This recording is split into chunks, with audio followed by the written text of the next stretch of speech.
సామర్లకోటలో జరిగిన ట్రిపుల్ మర్డర్లు ఇప్పుడు సంచలనం సృష్టిస్తున్నాయి. తల్లి సహా ఇద్దరు కూతుళ్ల హత్య జరిగింది. సామర్లకోటలో జరిగినటువంటి ఈ ట్రిపుల్ మర్డర్లు ప్రతి ఒక్కరిని కూడా భయభ్రాంతులకు గురి చేస్తున్నాయంటే అతిశయోక్తి ఏం కాదు. సీతారామ కాలనీలోని తల్లి ఇద్దరు కుమార్తెలను హత్య చేశారు గుర్తు తెలియని దుండగులు.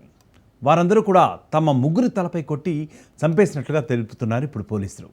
కాకినాడ జిల్లా సామర్లకోటలో ఇప్పుడు ఇది హాట్ టాపిక్గా మారుతోంది.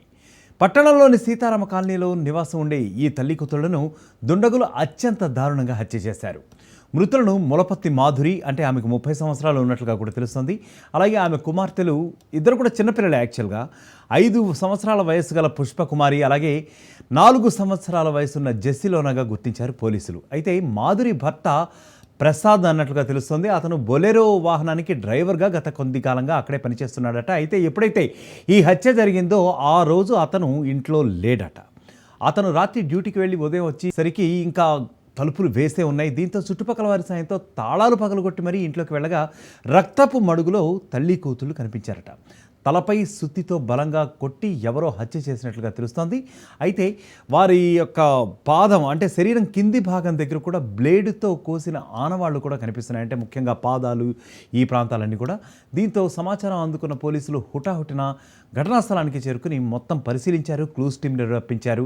సో మృతదేహాలను ప్రస్తుతానికైతే పోస్ట్ మార్టం నిమిత్తం పెద్దాపురం ప్రభుత్వ ఆసుపత్రికి తరలించినట్లుగా కూడా మనకి ఇక్కడ సమాచారం అవుతుంది. అయితే సామర్లకోటలో ట్రిపుల్ మర్డర్ ఏదైతే ఇప్పుడు నేను చెప్తుంది ఉందో అది జిల్లా వ్యాప్తంగా కూడా ఒక రకమైనటువంటి కలకలం సృష్టించింది.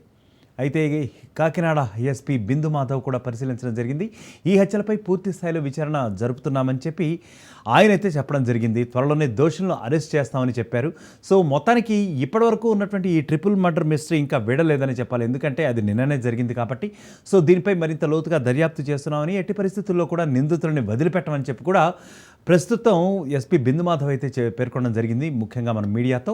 అయితే ఆ ముగ్గురిని కూడా భర్తే హత్య చేసి ఉంటాడా లేక మరెవరైనా చంపేసి ఉంటారా అనే కోణంలో కూడా పోలీసులు ఇప్పుడు దర్యాప్తు చేస్తున్నట్లుగా కూడా తెలుస్తోంది.